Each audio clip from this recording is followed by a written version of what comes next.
My name is Deanna and I'm from Seattle. Emma from Seattle. I'm Randy, I'm from Seattle. Hi, my name is Carl, I'm from Philadelphia. I'm Christine, I'm from Seattle. I'm from Cham, I'm from Seattle. I'm from Cham, hold on. I'm Cham and I'm from Seattle. I'm Jessie, I'm from Seattle. I'm Hollis, I'm from Seattle as well. I was really impressed to see the things that you're actually getting done and with your own, initiative. And I mean, you're actually getting things made. This is nice. Where do you fit in? What's going to be your part in all this? Kind of like what you just said, making sure that things get done, because we don't want to have just meeting after meeting after meeting, discussion after discussion. We want to make sure that we're actually implementing things and putting things into work and using the money that we get and putting it to good use. The youth that come to our space and actually come to our program are very diverse. They come from different social classes, different type of gender, race, sexual orientation, and they do realize that food affects, or poverty affects where they get their food.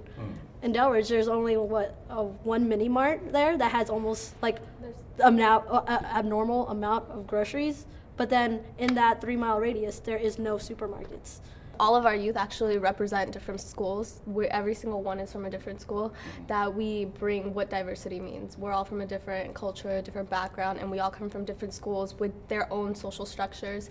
And I feel like we bring that together, and that's where the social justice aspect comes in, because food is a part of that, even though people might not realize it. I feel like we have a lot of roles.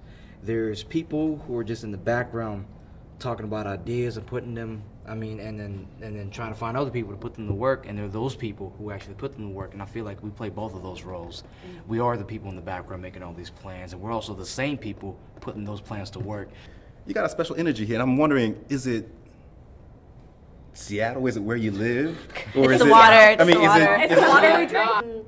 I think one of the great things about Youngstown, like one of the greatest things that they're really key on, is creating like a family. And it doesn't matter what program you are in Youngstown. It's once you're in Youngstown, you're like a family no matter what you're doing there. Like you could be into music, you could be into nature or creating or business type aspects, or being into like the health and fitness. But no matter what, like they're gonna make sure that they take care of you there. I live in Boulevard Park, and I used to live in White Center, but even from Boulevard Park, like just to come down to Delridge, because I feel like at Youngstown is a second home. Even introverted people get in the space and they feel the family vibe, like you automatically open up. I was a really introverted person. I didn't want people to outreach to me, but then like after you go into Youngstown, you see all these adults just like, I love youth, like let's do something about it. Not in a creepy way. Not in a creepy way. But, like, let's get something done. And so like after that, you feel that they truly unconditionally support you. That's why they're family to us. I'm 21, so I am young, but I'm also an employee. So something that I felt really empowered by is the idea that the best work comes from shared experience.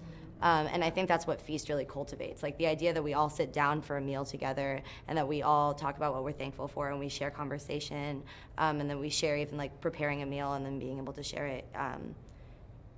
It comes together to create like a collective understanding and a collective identity, and that's like crucial to make true community work happen. Where do you want to live? I mean, what do you want where you live? What do you want it to be like? How do you want it to be different? We all live in Youngstown. We all move want to upstairs live at Youngstown. That's where I want to live. I want to live in my city. I just want to make sure that the city that I'm living in is the best it can be. Because I know that people love where they come from, but there's things that can be improved upon it. So, like, one of the greatest things about Seattle is that we're really key on getting, like, recreational facilities, like, fixed up. Like, I know there's been a lot of money put into, like, refixing the parks that we have.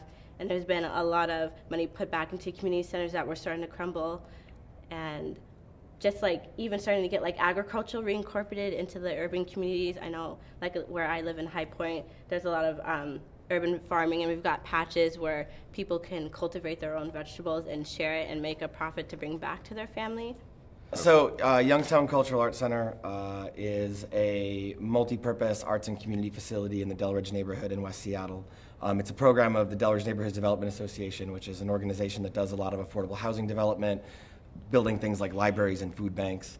And we're a cultural arts center, but we're also home to environmental organizations and an alternative school. And it's a historic building that was preserved, and there's affordable housing on top. And I think although we are an art center, and although the creative arts and empowering voice is a big part of what we do, it's really all a function of community development. And I think that when you were asking about what do we want our community to look like, I think that's why we engage the Food and Fitness Initiative, because it's really about a movement that brings all the voices and all the important key parts of life into one frame and allows us to be totally authentic with each other and share space and figure out how we're going to move forward. I mean, the thing that I've gotten out of this conference that I think is really inspiring is that no one knows where it's going. You know, Kellogg was like, here's a ridiculous amount of resources. We don't know how it's going to work, and we don't know where it's going to go. Figure it out. And I was really moved by the work of these guys. You know, both the staff, our staff is incredible, our kids are incredible. We focus a lot on distributed leadership, empowering, you know, I know I can't do it alone, and I don't think any of us think that we can do it alone. So it's all about, you know, finding the others, giving other people the capacity and the support to do the work, and then if we can do it sort of on a micro level, starting with the F.E.E.S.T dinners, then we can bring the F.E.E.S.T dinners out to the Holyoke folks and the Oakland folks or wherever, other places in Seattle like High Point. That's how we can build the movement, and we can draw on the expertise and the wisdom of all the other initiative partners in King County who have all this deep knowledge about policy and systems change and built environment and agriculture. And it's like it's like a jigsaw, you know, it's a puzzle. We're trying to fit all the little pieces together. But for us, on the community level, it really starts with like finding a space where everyone can have a voice.